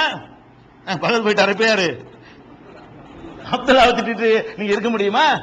அவ்வளவு அடுத்த நிமிஷம் வந்துருவீங்க, இங்கே வர மாட்டீங்க, அங்க போயிருவீங்க. அப்ப அந்த மாதிரி உலகத்துல எங்கேயும் இல்லாத அளவுக்கு நீங்க என்ன செய்றீங்க? தொழுகிறீங்க, நோன்பு வைக்கிறீங்க, ஜக்காத்து கொடுக்குறீங்க. அவ்வளவு வேண்டாம், நோன்பு கஞ்சிக்கு 3 ரூபாய்க்கு அரிசி கொடுக்கலாம். நோன்பு கஞ்சி காய்ச்சிருக்கா என்ன செய்யலாம்? பள்ளிவாசல்களுக்கு 18 ரூபாய் அரிசியை 3 ரூபாய்க்கு வாங்கிக்கிறீங்க. என்ன செய்யறான்? 3 ரூபாய். நோன்புக்கு அனுமதி மட்டும் அவன் கொடுக்கல, அனுமதி மட்டும் கொடுக்கல, உங்களுக்கு அவன் என்ன செய்யறான்? சலுகை செய்யறான். 20% ரேட்டுக்கு உங்களுக்கு அதை தருகிறான். ஹஜ்ஜிக்கு போனா மானியம் தர்றான். நீங்க ஹஜ்ஜிக்கு அனுமதியை தரமாட்டேன்னு சொல்றது ஒரு பக்கம், ரசூலுல்லாஹ் உள்ள விட மாட்டாங்க மக்காக்காரன். இங்க என்ன நடக்கிறது? உனக்கு ஹஜ்ஜிக்கு அனுமதி இருக்கிறது, நோம்புக்கு அனுமதி இருக்கிறது, நோம்புக்கு சலுகை தரலாம், பலவிதமான விஷயங்கள், பள்ளி கட்டிக்கலாம், தொழுது கொள்ளலாம், மேடை விட்டு பிரச்சாரம் பண்ணலாம். அதே மாதிரி முஸ்லீம் இருக்கிற தெருவுல அவன் ஊர்வலத்துக்கு நோம்புக்கு வர்றான், அவனை விட மாட்டேங்கிறான். அவன் என்ன எல்லாம் போய் எங்க நாடு எல்லாம் அது முஸ்லீம் நாடாக அவன் கேட்கறான். அவன் இவங்க என்ன பண்றாங்க, சட்டம் ஒழுங்கு பிரச்சனை வரக்கூடாது, இவங்க இடத்துல அவங்கள விட்டாலும் சண்டை வரும், அவங்க இடத்துல இவங்க விட்டாலும் சண்டை வரும்னு சொல்லிட்டு இப்படி எல்லாம் நடக்குதுல. இதுல எப்படி நீ என்ன இதுல இருந்து இருக்கக்கூடாதுன்னு நினைக்க நீ எங்க வந்த? முதல்ல நீ ஜிஹாது செய்யறதுக்கு முடிவுக்கு வர்றாங்க, ஹிஜ்ரத்து முதல்ல வந்து விட வேண்டும், ஃபர்ஸ்ட் விளங்கி விட வேண்டும். அல்லாஹ் குர்ஆன்ல சொல்றத பாருங்க. இதுல நானா சுயமா சொல்லவில்லை. அல்லாஹ் 2வது அத்தியாயத்துல 218வது வசனத்துல சொல்கிறான், இன்னல்லதீன ஆமனு, யார் நம்பிக்கை கொண்டிருக்கிறார்களோ, ஹிஜ்ரத்தை பற்றி சொல்லக்கூடிய அவ்வளவு வசனங்களை குர்ஆன்ல எடுங்க. ஹிஜ்ரத்துக்கு அப்புறம் தான் ஜிஹாதுன்னு அவ்வளவு இடத்துல அல்லாஹ் சொல்றான். ஒரு இடத்துல கூட ஜிஹாத சொல்லிட்டு ஹிஜ்ரத் சொல்லவே இல்லை. பாருங்க, அல்லாஹ் சொல்றான், இன்னல்லதீன ஆமனு, யார் நம்பிக்கை கொண்டிருக்கிறார்களோ, வல்லதீன ஹாஜரு, ஹிஜ்ரத் செய்து நம்பிக்கை கொண்டு நாட்டை துறந்து போய்விட்டு ஜாஹது, ஜிஹாது செய்கிறார்களோ, நாட்டையே விட்டு விரட்டிட்டான்னா ஜிஹாத் செஞ்சான். அவனு என்னை ஏன் ஊரை விட்டு விரட்டிட்டான்னு சொன்னா விரட்டினவனை நான் விடலாமா? மர வரணும், போய் இடத்துல உட்கார்ந்து கொண்டு என்ன செய்யணும், எங்க இருந்து விரட்டினாலும் அது பிடிக்கத்தான் வேணும். விரட்டினதுக்கு அல்லாஹ் என்ன பண்றான், இன்னல்லதீன ஆமனு, யார் நம்பிக்கை கொள்கிறார்களோ, வல்லதீன ஹாஜரு, யார் ஹிஜ்ரத் செய்கிறார்களோ, வஜாஹது ஃபீ ஸபீலில்லாஹ், அல்லாஹ்வின் பாதையில் அப்புறம் ஜிஹாது செய்கிறார்களோ, உலாயிக யர்ஜூன ரஹ்மத்தல்லாஹ், அவங்க தான் அல்லாஹ்வுடைய அருளை எதிர்பார்க்க முடியும். வல்லாஹு கஃபூருர் ரஹீம், அல்லாஹ் மன்னிக்க கூடியவன் என்று அல்லாஹ் சொல்லி காட்டுகிறான். அதே மாதிரி 3வது அத்தியாயம் 195வது வசனத்துல அல்லாஹ் சொல்லி காட்டுகிறான், வல்லதீன ஹாஜரு, யார் ஹிஜ்ரத் செய்கிறார்களோ, வ உஹ்ருஜூ மின் தியாரிஹிம், தங்கள் சொந்த நாடுகளிலிருந்து வெளியேற்றப்பட்டார்களோ, விரட்டப்பட்டார்களோ, வ ஊது ஃபீ ஸபீலி, என்னுடைய பாதையில் கடும் துன்பத்திற்கும் தொல்லைக்கும் உள்ளாக்கப்பட்டார்களோ, வ காத்தலு, போர் செய்தார்களோ. அதுக்கு பிறகுதான் போர், வெளியேற்றிட்டு தான் போர், உள்ள உட்கார்ந்துகிட்டு போர் கிடையாது. நீ இது சரியில்லாத நாடு என்று நீ நினைத்தால் வெளியே போ. ஃபர்ஸ்ட் நீ எதுக்கு ஆள் பிடிக்கணும், நாம் இங்கே இருக்கக்கூடாது, வாங்க எங்கிட்ட போய் உட்கார்ந்து கொண்டு அங்கிருந்து படம் விரட்டிட்டு வருவோம் நீ கூப்பிட்டாத்தான் நீ இத வேண்டன்னு அர்த்தம். ஹிஜ்ரத்து செய்யற நிலையெல்லாம் வரலன்னா அப்ப ஜிஹாத வராது. அத ஹிஜ்ரத்து முதற்படியை ஏற வேண்டிய நிலைமை வரலன்னா 2வது படி வருது. முதல் ஸ்டேஜ் எது, ஒரு மனிதன் ஃபர்ஸ்ட் ஒரு நாட்டில் அந்த நாட்டில் வாழ முடியாத நிலையை அவன் சந்திக்கணும், அது ஹிஜ்ரத் செய்யற நிலைமை. அப்புறமேல அது பதிலடி கொடுக்கிற நிலைமை. முதல்ல வாழ முடியாதுங்கிற நிலைக்கு நீங்க வந்து விட்டீர்களே, ஆனால் உங்கள் கடமை என்ன, வெளியே போ. இங்க எப்படி உட்கார்ந்துட்டு இருப்ப, ஆட்களை கூட்டி 2 ஓடணும். ஓடுவதற்கு கூப்பிடுறாங்களா, அப்பதான் விளங்குது இவங்க நோக்கம் வேற, இது வேற நோக்கத்திற்கு இந்த சித்தாந்தத்தை விதைக்கிறார்கள் விளங்குது. இது 395 இருக்கிறது. இப்படி நடந்து கொண்டார்களே, ஆனால் லவ் கஃபிரன் அன்ஹும் செய்யாத்திஹிம், அவருடைய தீமைகளை நாம அழித்து விடுவோம். ஒல உதுகலன்னஹும் ஜன்னாத்தின் தஜ்ரீ மின் தஹ்திஹில் அன்ஹார், ஆறுகள் ஓடிக்கொண்டிருக்கிற சொர்க்க சோலைகளை அவர்களுக்கு நாம் வழங்குவோம் எல்லாம் சொல்லி காட்டுகிறான். 8:72 சொல்கிறான், இன்னல்லதீன ஆமனு, யார் நம்பிக்கை கொண்டிருக்கிறார்களோ, வஹாஜரு, ஹிஜ்ரத் செய்கிறார்களோ, வஜாஹது, ஜிஹாது செய்கிறார்களோ, பி அம்வாலிஹிம் அன்ஃபுஸிஹிம், தங்களுடைய உடலாலும் பொருளாலும் ஜிஹாது செய்கிறார்களோ, வல்லதீன ஆவவ், அப்புறம் யார் அடைக்கலம் கொடுக்கிறார்களோ, மதீனா வாசிகளுக்கு அல்லாஹ் சொல்றான். இப்படிலாம் செய்தவர்களுக்கு அவங்களுக்கு அல்லாஹ் உதவி செய்வான்னு சொல்லி 8:72 அல்லாஹ் சொல்லி காட்டுகிறான். 8:74 சொல்லி காட்டுகிறான் அல்லாஹ், வல்லதீன ஆமனு, யார் ஈமான் கொள்கிறார்களோ, வஹாஜரு, அப்புறம் ஹிஜ்ரத் செய்கிறார்களோ, வஜாஹது, அப்புறம் ஜிஹாது செய்கிறார்களோ, அவர் உலாயிக ஹுமுல் முஃமினூன ஹக்கா, அவங்க தான் உண்மையில் முஃமின்கள். உண்மையான முஃமின்கள் யாருன்னு கேட்டீங்கன்னா, ஈமான் கொள்ள வேண்டும், வாழ முடியாத நிலை தள்ளப்பட்டால் ஹிஜ்ரத் செய்ய வேண்டும், அதுக்கப்புறம் என்ன பண்ணணும், ஜிஹாது பண்ணணும். ஹிஜ்ரத் செஞ்சுட்டா ஜிஹாத் கண்டிப்பீங்க. ஹிஜ்ரத் நம்ம எப்ப செய்வோம், நம்ம சொத்து அவன் பறிச்சுக்கிட்டு, நம்ம வீட்டு அவன் எடுத்துக்கிட்டு, நம்ம மண்ணை விட்டு நம்மளை விரட்டி, அப்ப விட முடியும், அவனுக்கு கணக்கு தீக்கணுமா இல்லையா? அதுக்காகத்தான் போய் உட்கார்ந்துட்டு வரணும். ரசூலுல்லாஹ் என்ன பண்ணாங்க, ஹிஜ்ரத் செஞ்சு மதீனாவுல உட்கார்ந்துட்டு அங்கிருந்து வந்துதான் கணக்கு தீர்த்தார்களே தவிர, உள்ளக உட்கார்ந்துகிட்டு இருக்கும்போது சஹாபாக்கள் கேட்கும் பொழுதெல்லாம் பொறுமையாயிருங்க பொறுமையாயிருங்க பொறுமையாயிருங்கன்னா அவங்க சொல்லிக் கொண்டிருந்தார்கள். இதை நம்ம பார்க்கணும். அதே மாதிரி அல்லாஹ் என்ன சொல்றான்னு கேட்டா 8:75 சொல்கிறான், வல்லதீன ஆமனு மின் பாது, யார் இதன் பின்னர் நம்பிக்கை கொண்டு ஹாஜரு, ஹிஜ்ரத் செய்து ஜாஹதுமாக்கும், உங்களோட ஜிஹாதும் செய்கிறார்களோ, உலாயிக்க மின்கும், அவங்க தான் உங்களை சேர்ந்தவர்கள் அப்படின்னு அல்லாஹ் சொல்லி காட்டுகிறான். அதே மாதிரி 9:20 அல்லாஹ் சொல்கிறான், அல்லதீன ஆமனு, யார் நம்பிக்கை கொள்கிறார்களோ, ஹாஜரு, ஹிஜ்ரத் செய்கிறார்களோ, ஜாஹது ஃபீ ஸபீலில்லாஹ், அல்லாஹ்வுடைய பாதையில் அப்புறம் ஜிஹாது செய்கிறார்களோ, அல்லாஹு தரஜத்தன் இந்தல்லாஹ், அல்லாஹ்விடத்தில் மகத்தான தரஜாவை, அந்தஸ்தை அவர்கள் பெற்றுக் கொள்வார்கள் அப்படின்னு அல்லாஹ் சொல்லி காட்டுகிறான். அதுக்கப்புறம் அல்லாஹ் என்ன சொல்றான்?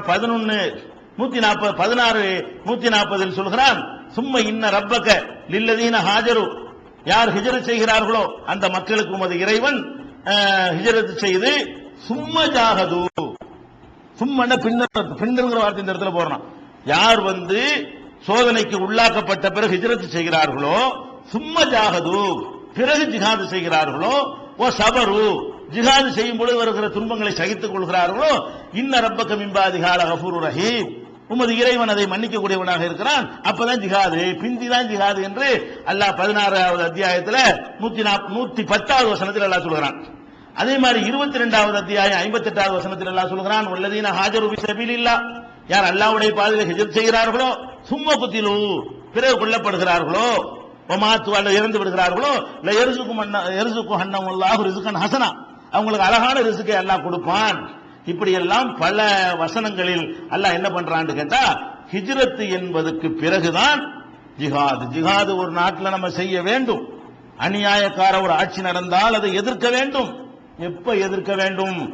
நீங்கள் அந்த நாட்டு குடிமகனா இருந்து உங்களை அந்த நாடு முஸ்லிமா வாழ முடியாமல் செய்து, உங்களை தொலை விடாமல் செய்து, நோன்பு வைக்க விடாமல் செய்து, ஜக்காத்து கொடுக்க முடியாமல் செய்து, உங்களுடைய முஸ்லிம் என்று காட்டிக்கொள்ள முடியாமல் செய்து, கடைசியில் இந்த நாட்டை நீ வாழவே கூடாது என்கிற நிலைக்கு உங்களை தள்ளி ஓடுங்கடாங்கிற நிலையை உங்கள் மீது திணிச்சு உங்க சொத்து பத்திலாம் எடுத்துக்கொண்டு உங்களை போய் விரட்டி அடித்து விட்டார்களே. ஆனால் அங்கிருந்து போயிட்டு அப்புறம் வா, போயிட்டு தான் வரணும், இருந்துகிட்டு வரக்கூடாது.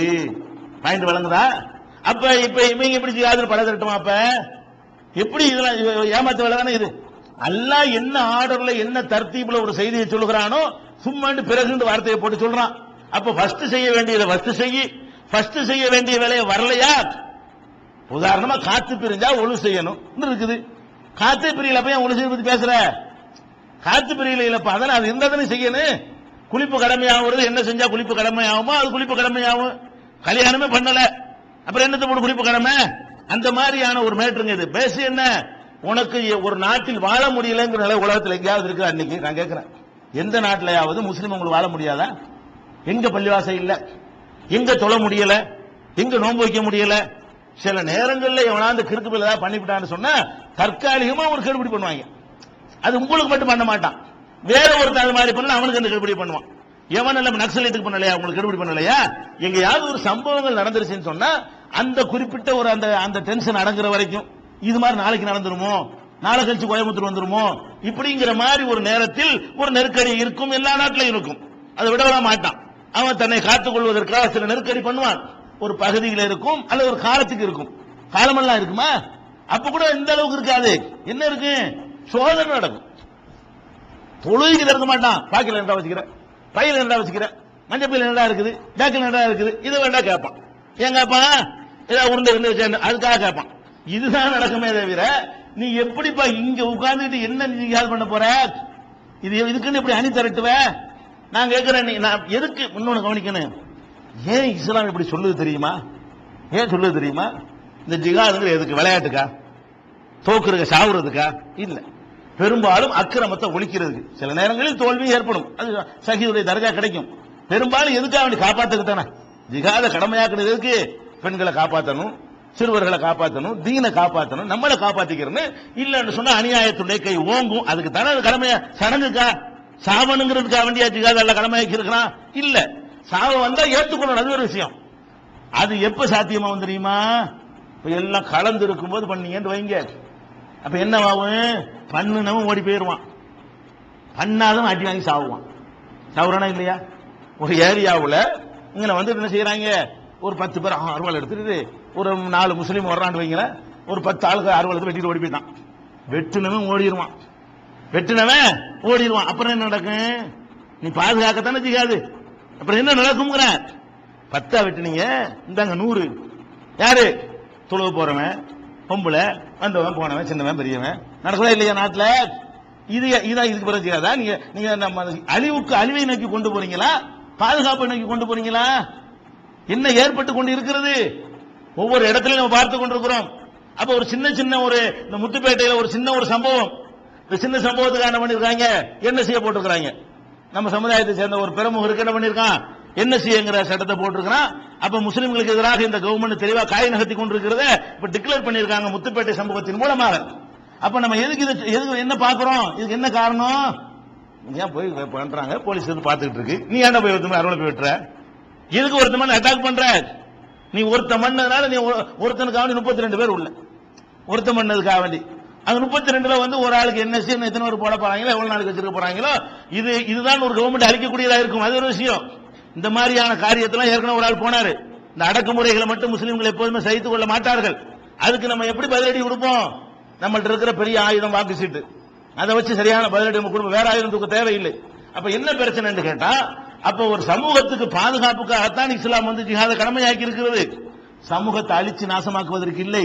நீங்க 10% உட்கார்ந்துகிட்டு நீங்க 10% உள்ள ஆள் வந்து நீங்க அரவணைக்கு 10 பேர் வெட்டினீங்கன்னா 90% உள்ள நிமிர்பானா, வேடிக்கை பார்த்துட்டு இருப்பானா? அப்ப யாருக்கு அது இழப்பு ஏற்படுங்கிறீங்க? உங்களுக்கு ஏற்படாது. ஏன் வெட்டினோம் கேர்ஃபுல்லா ஓடி போயிருவான். இந்த காரியத்தை செஞ்சவன் தன்னை அழகா காத்துக்கிட்டு அவன் பாட்டுக்கிட்டாவது செய்வான், எஸ்கேப் ஆகி ஓடி போயிருவான். யாரு வருவா? காலைல சுபு துளைக்கு வருவா, குடிச்சிட்டு போயிருவாங்க. வாங்க உங்களுக்கு தெரியுது, இவனுக்கு என்ன நடக்குன்னு தெரியாது. ஒரு லோகத்துல வருவா, பாகிஸ்தான் வருவா, கரெக்டா காத்துட்டு இருப்பான், தப்பு வீட்டு போயிருவான். இவனுக்கு என்னென்ன தெரியாது, நடக்குதா இல்லையா நாட்டுல? அப்ப நம்ம பார்க்கிறோம் இது மாதிரியான காரியங்கள் வந்து மார்க்கத்தில் தப்புங்க. அநியாயம் இழைக்கப்படுமையானால் உங்களுக்கு ஃபர்ஸ்ட் கடமை ஹிஜ்ரத் என்று திருமறை குர்ஆன் சொல்றதை நீங்கள் முதல் கடைப்பிடிங்க. வரலன்னு சொல்றீங்களா? அந்த நிலை இல்லைங்கிறீங்களா? ஜிஹாத் இல்ல, அந்த நிலை ஒரு நாட்டில் இல்லைன்னு சொன்னா ஹிஜ்ரத்தை இல்லைன்னா ஜிஹாத் இப்படி வரும். ஹிஜ்ரத் இல்லைன்னா ஜிஹாத் இல்ல. அல்லாஹ் திருமறையில சொல்றான், இன்னல்லதீன தவஃபாஹும் 4:97 98 இன்னல்லதீன தவஃபாஹுமுல் மலாயிகத்து வாலிமி அன்ஃபுஸிஹிம், வானவர்கள் சில அநியாயக்காரர்களுடைய உயிர்களை கைப்பற்றுவார்களாம். கைப்பற்றி கேட்பாங்களாம், காலு ஃபீம குன்தும், எங்க இருந்துகிட்டு இருந்தீங்க நீங்க? யார்கிட்ட இந்த கேள்வி கேட்கப்படுது தெரியுமா? இஸ்லாமா வாழ முடியாத ஒரு நாடு மக்கா. அங்க உட்கார்ந்துகிட்டு நம்ம வீடு நமக்கு முக்கியம், நம்ம வாசம் முக்கியம் அப்படின்னு சொல்லி ரசூலுல்லாஹ் மக்கா விட்டு போறாங்கல்ல, அவங்களோட போவாம அபிசினி அவங்க போவாம அங்கே உட்கார்ந்து கொண்டு முஸ்லிமா வாழ முடியாத நிலையை சகித்துக் கொள்றாங்கல்ல, அவங்களுக்கு தான் அல்லாஹ் சொல்றான், வானவர்கள் உயிரை கைப்பற்றி கேட்பாங்களா, ஃபீம குன்தும், எங்கே மக்காவுல இருந்துருந்தீங்க நீங்க, எங்க இருந்தீர்கள் கேட்பாங்களாம். காலு, அவங்க பதில் சொல்லுவாங்களா, குன்னா முஸ்தவாபீன ஃபில் அர்தி, நாங்கள் பூமியில் பலவீனர்களா இருந்தோம், ஏழல எங்களுக்கு அப்படின்னு அவங்க சொல்லுவாங்களாம். அப்ப மாணவர்கள் கேட்பாங்களா, அலம் தக்குன் அர்துல்லாஹி வாசியா, ஏன் அல்லாஹ்வுடைய பூமி விசாலமாக இல்லையா? ஹாஜிரு பீஹா, அதுல நீங்க ஹிஜ்ரத் செஞ்சிருக்க வேண்டாமா? அப்ப ஃபர்ஸ்ட் உங்க கடமை அநியாயத்துக்கு உள்ளாக்கப்பட்டீர்களேயானால் அடிச்சு உசுர கைப்பற்றும் போது என்ன செய்வாங்க? ஏண்டா ஹிஜ்ரத் செய்யலன்னு தான் ஃபர்ஸ்ட் கேள்வி வரும். ஜிஹாது செய்யலன்னு யாரு கேள்வி வரும்? கவர்மெண்ட உண்டாக்கிட்டு தனியா போயிட்டான் பாருங்க, அவன்கிட்ட தான் அல்லாஹ் கேட்பான், ஏண்டா ஜிஹாது செய்யலன்னு. நம்மள்ட்ட என்ன கேட்பான்? ஏண்டா ஹிஜ்ரத் செய்யலன்னு கேட்பான். எப்ப அந்த நிலை இருந்தால், நம்ம இல்லங்கிறமே இருக்குன்னு அவன் நம்புறானா அதை செய்யும் போதில்ல, நாங்க இல்லங்கிறமே நாங்க செய்ய மாட்டோம். நாங்க ஹிஜ்ரத் செய்யற நிலை எங்களுக்கு இல்லை, நாங்க சவுதி அரேபியா விட இங்க நல்லா இருக்கிறோம், எகிப்தை விட இங்க நல்லா இருக்கிறோம், துபாயை விட நல்லா இருக்கிறோம், துபாயில போய் கூட பப்ளிக் மீட்டிங் எங்களுக்கு போட முடியல, இங்க நாங்கள் என்ன செய்கிறோம்? போட்டு கொண்டிருக்கிறோமா இல்லையா?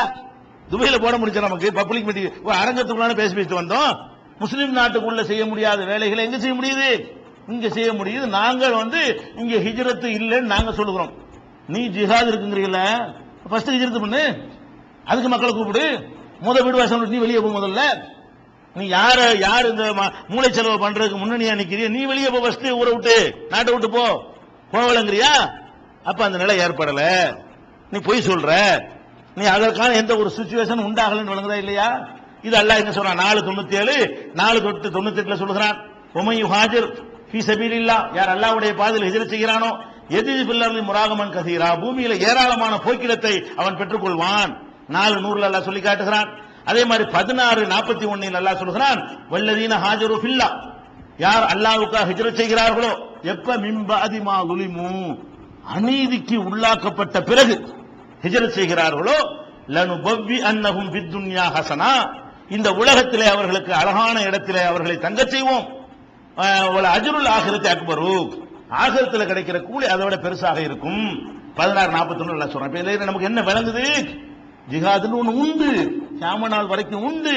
அது யாரு செய்யறது? யாரு கடமை? எப்ப கடமை? எந்த சூழ்நிலையில கடமை? இன்னும் பல காரணங்கள். ஜிஹாதை கடமையாக்குவதற்கு ஒரு காரணத்தை நான் இப்ப சொல்லி இருக்கிறேன். ஒரு நாட்டில் முஸ்லீம் ஆட்சி இல்லாத ஒரு நாட்டில் நீங்கள் வாழ்வதாக இருந்தால் அங்க முஸ்லிமாக வாழ முடியலன்னு முதல்ல முடிவு செய்ய வேண்டும். அதை செய்த பிறகு நீங்கள் ஹிஜ்ரத் செய்ய வேண்டும். அதுக்கு அப்புறம் நீங்கள் ஜிஹாத் செய்ய வேண்டும் என்றுதான் குர்ஆன் உங்களுக்கு சொல்லித் தருகிறது. நீங்கள் அல்லாஹ் சொன்ன தர்த்தீபுக்கு உல்டாவா என்ன செய்றீங்க? அப்ப அத்தையாத்தை ஓதி விட்டு கியாமுல நிக்கிற மாதிரி இருக்கு நீங்க செய்யறது. ஃபர்ஸ்ட் அத்தையாத்துல உட்கார்ந்து விட்டு அப்புறம் எந்திரிச்சு நின்று இப்படி செய்யற, அப்புறம் இப்படி செஞ்சா தொழுகையாகுமா? அது நிக்கும் போது நிக்கணும், அப்புறம் குனியணும், அப்புறம் செய்தா செய்யணும், அப்புறம் அத்தையாத்துல இருந்தா தான் அதுக்கு பேர் தொழுகை. நீங்க என்ன பண்றீங்க? அத்தையா வைத்து அல்ஹம்து சொன்னா பாக்குறீங்க. அது தொழுகைகளை அல்லாஹ் ஏத்துக்கிற மாட்டான். அது தப்பு. தொழுகையில் அல்லாஹ் கிண்டல் பண்றதாகிவிடும். இன்னும் ஜிஹாதுக்கு உள்ள சில ஷரத்துகளை பார்த்துவிட்டு இந்த ஹாரிஜியாக்களுடைய வேற வேற கொள்கைகளுடைய குழப்பத்தையும் அந்த காலகட்டத்தில் ஏற்பட்ட இன்ன பிற பிரிவுகளையும் நம்ம இன்ஷா அல்லாஹ் நாளை பார்க்கலாம்.